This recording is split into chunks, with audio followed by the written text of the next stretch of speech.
Good morning. Today's conversation is an introduction to growth. As you can see behind me, we've got another incredibly beautiful, misty morning here in the United States. We got some blues, some grays, some greens, some pinks, some purples. It's pretty remarkable. I don't know. It's a little slight drizzle. I don't know. This thing's perfect. I don't know how you beat this. We should take care of it. Okay, getting into growth. This is the fourth pillar. The first one, building belief. Second one, building strategy. Third one, building product. And then the fourth is building growth, how you take that product to market and get people and machines to actually care about the thing you've done. So, first off, if you've gone through the first three pillars and you've created your thing with all of those principles in mind, then you're already set up for success. You're better than 95% of the market, 99% of the market who just rushes to like slap a logo on something and push it out and hope people care, and they get sort of weirded out when it's like, "Oh, we launched this thing. Like, why haven't we just completely taken over the world already?" And so the one thing you learn after many decades of launching thing on the internet is literally nobody cares. Like nobody cares about your thing. And so you almost have to go through the entire four pillars, your own hero's journey, and then take it back to market and get other people along on the journey themselves. And in that way, kind of fractal nature, build belief on multiple levels, build strategy on multiple levels, product on multiple levels, growth on multiple levels. And if we can get the whole planet march into the same drumbeat in similar positive values, different products and services, but similar mindsets, then we can get that flow of money going. And that's just a basic economic principle where value is created via velocity of money through an ecosystem, through a system, a closed system like our planet here. So that's neat.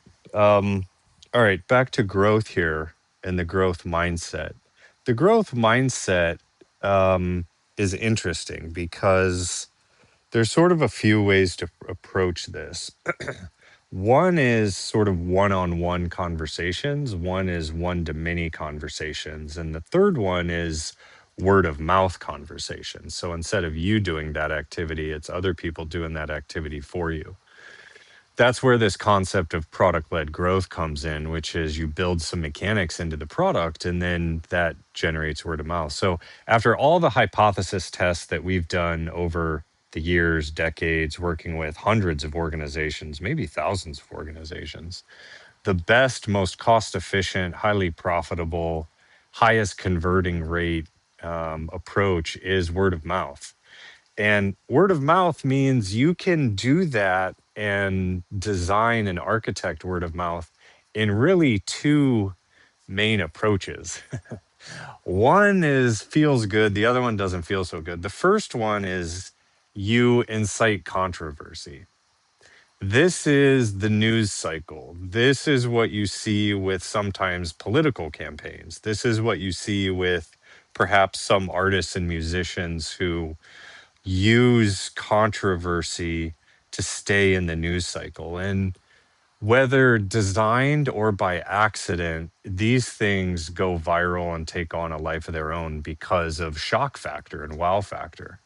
So there's one school of thought which says no press is bad press, but it needs a bit of an amendment because it impacts your brand and the brand values. And this goes all the way back to our conversation on signaling and what your brand signals, what your brand, when your customers buy it or interact with it, then signals about themselves to the market. So if I'm inciting controversy and riots and negativity and negative emotion, and then other people take that on and then push that out, that's a spiral that ends up going down. And eventually it will die out and another controversy will take its place. And all you're left with is like this negative, attachment emotion. And really, the antithesis of that is like revenge or attack.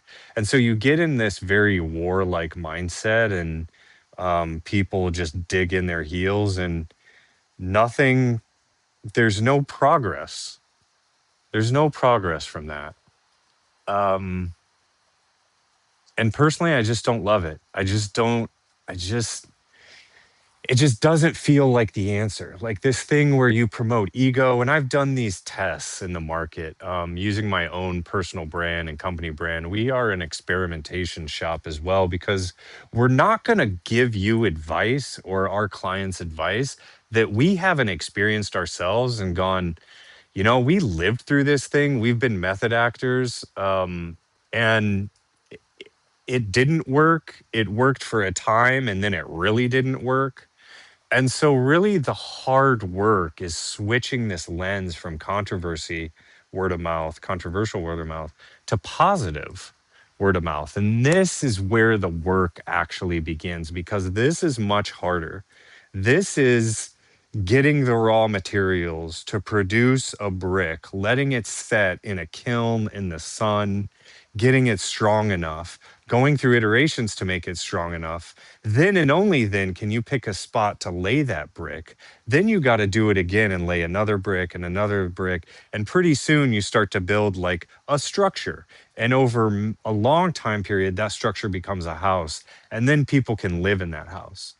And because it wasn't built on weak foundations, then when storms come, it can protect you and others without the weakness where it just gets blown away like a house of cards.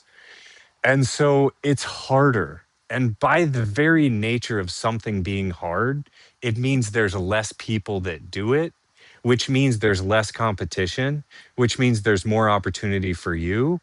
And the bigger possibility that you can create revenue and profits in a fulfilling system such that it can fund itself and you can continue to do the thing. Getting out of the gate of that is really hard. And that's why a lot of these companies and startups, first thing they think of is go to the capital markets and raise money because it's easier, quote unquote, easier. But you need an unfair advantage. You need to have already done a lot of this stuff. So it's like the chicken and the egg problem. Where do we get started? And all of this really does define your growth trajectory that you will hit in the future. It defines your slope. It defines the sustainability, the duration of that growth compounding.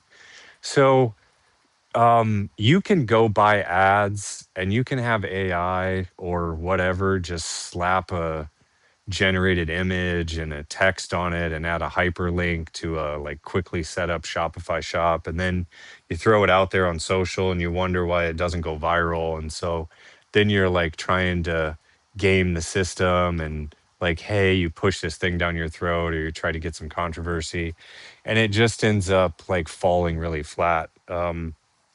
So that's kind of a long-winded way to say that we're not really in that wave or that vibe.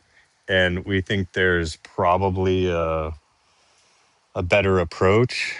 And so here is the real question: how do you develop positive word of mouth? And we think it comes down to like two core principles. So what are these? One is, like we already talked about, it's creating something completely and utterly unique.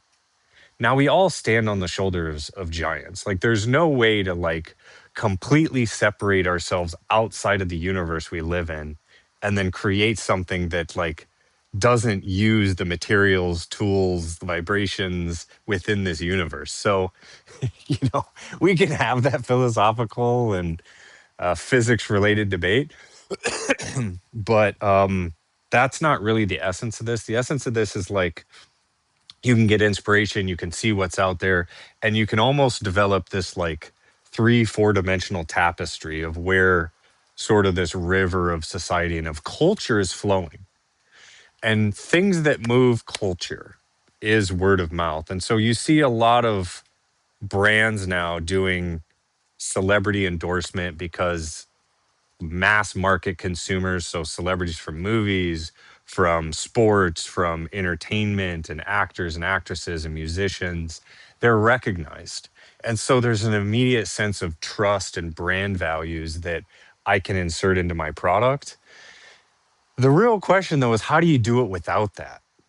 That is critical because when you get started, you're not going to have the clout. And this is how some people got started. They actually had some friendships with people back in the day, and then they got famous. And it's like, hey, bro, hey, sis, like, let's can we like do this cool rad thing together? And then it sort of takes off. So you see a lot of these stories where that was the inciting incident of growth, but we can't plan on that. And also, celebrity culture is very here today, gone today.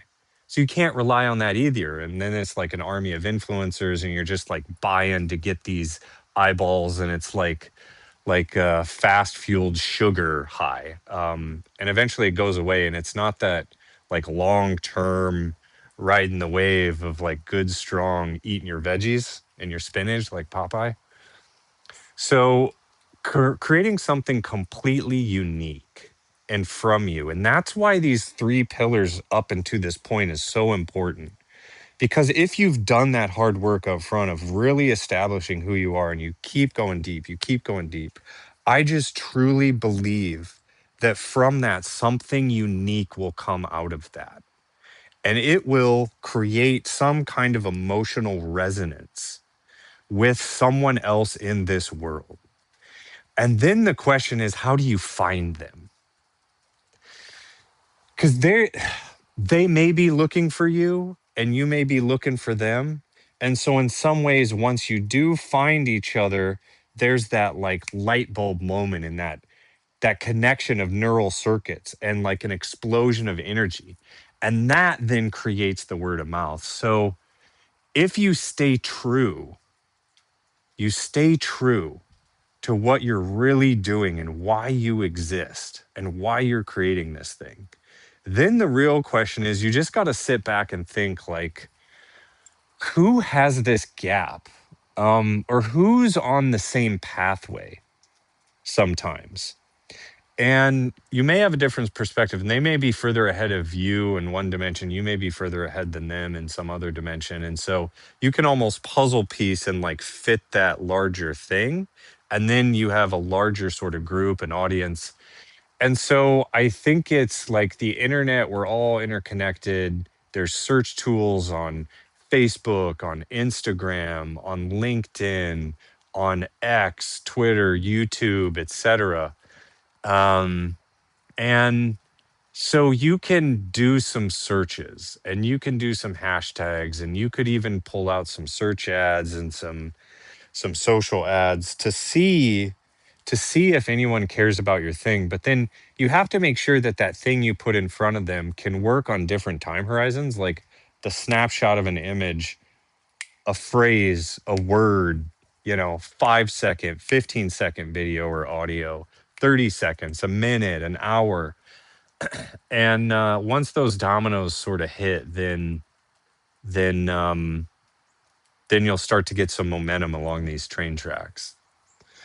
So that's where we are. And so in the next couple of videos, we'll talk a lot about hypothesis testing and running hypothesis tests. And like we built this growth platform internally to help manage this. And I'll give a preview, but this core idea of you have an idea in your mind and you already have your thing that's built and your story and your resonant frequency and your values and your brand. And then it's just about performing experiments. So, hey, I have an idea. Like maybe the best way to reach some folks who maybe need this thing and have this gap, have this hole that we can help fill in a positive way.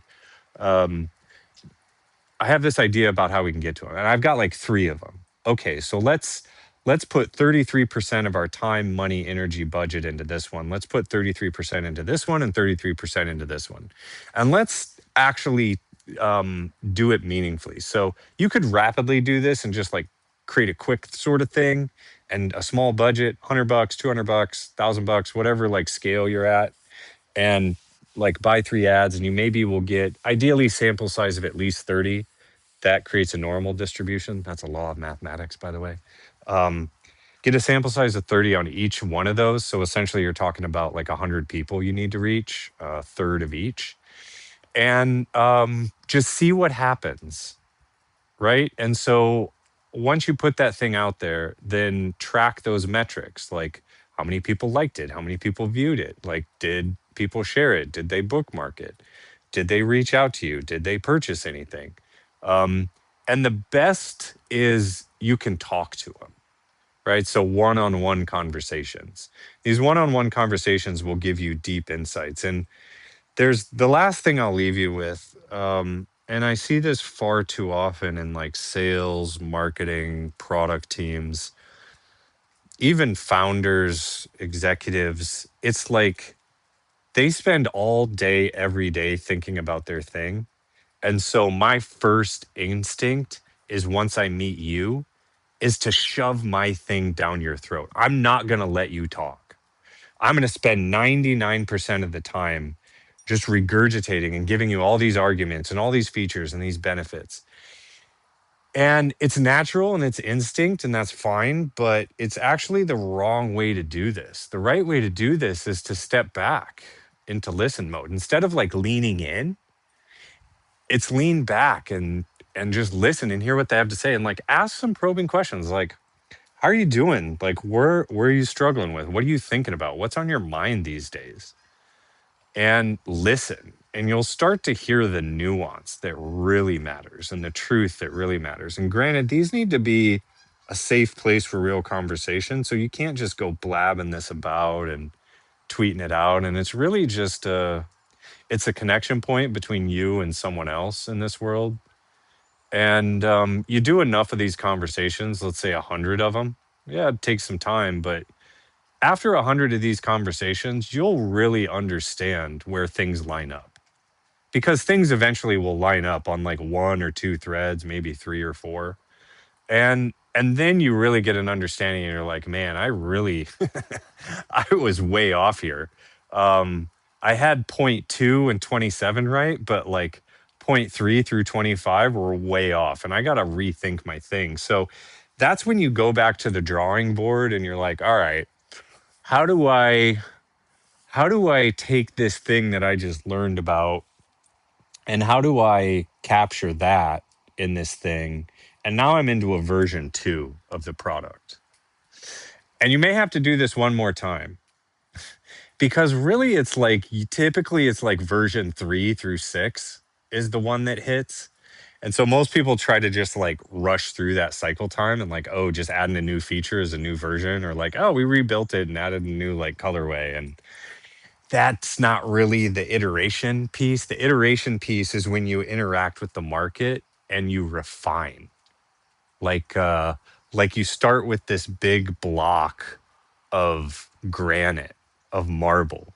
And each iteration you're like chipping down. And so at first it's just like this rectangular block. Iteration 1, you've chipped away like the big pieces, and it's starting to look like a some type of form that you can't quite place. The next one is, now you're starting to type this. Okay, now it looks like a human being. The next one is, now I'm starting to get like individual feature sets. Like here's an elbow and a knee and like a chest, and like get some musculature on it. And then by the time you're done, you have David, right? Which is like, it's even from an angle, the way you're looking at it, and like the hand, if you were up close looking from a different angle, is completely off physiologically. But because of the way that it was built and looked at, the hand is perfectly dimensioned on that angle. And so you get down to like minute details with sandpaper. That's version 6. That's the one that stands the test of time and lasts forever. Back to our point about duration beats everything. So that's the mindset today, a little bit on growth. And again, I think just pause when in doubt, when you hit that moment of block, writer's block, creative block, artist block, go to nature, sit there in silence, turn everything off, and just be and flow. And you see how everything out here is perfect and happens in its own time. Um, little Little steps, small movements, Ellie. Small movements. This is the way it's been done for billions of years. So yeah, shout out Contact and Jodie Foster and the whole team on that one. Matthew McConaughey back in the day. All right, that's it for me today. I hope you have a great one. And yeah, like and subscribe. No, seriously though, like I really want to get some feedback. So hit me up. Not selfishly, like I want to know how this stuff feels and is hitting you. So yeah, reach out and let's chop it up. All right. That's it. Have a good one. Peace.